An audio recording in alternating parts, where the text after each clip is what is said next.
Noong nagkita kami ni Joey, noong Sunday, ay nanggaling kami sa VP V4 sa may Maligaya na 24/7 vape shop or vape growers.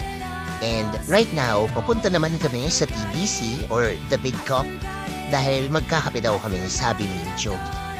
So, yun na nga, buddy, malapit lang naman siya from Maligaya to along Fairview Commonwealth na way, bago yata mag-Jordan Plains, if I'm not mistaken.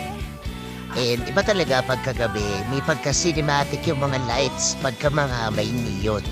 Kaya enjoy ko rin talaga ang gabi na rides.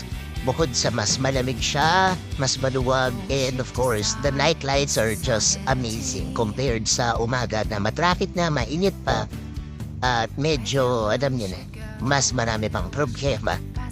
So, quick ride lang naman siya on the way to the TDC.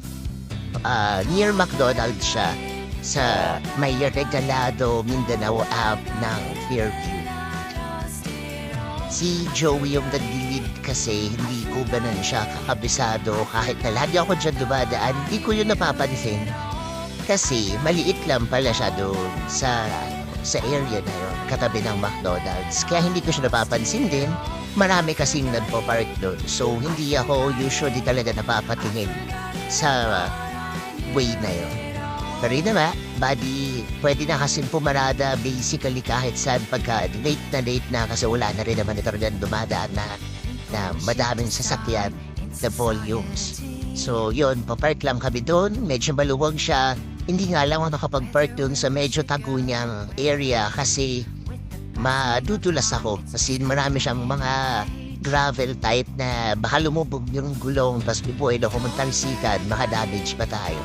So yan, pinagbigyan muna natin yung taxi makadaan para makapag-ayos na rin tayo ng party. So ito na yung sa TBC, The Big Cup, katabi ng McDonald's near Mindanao Avenue ng Fairview.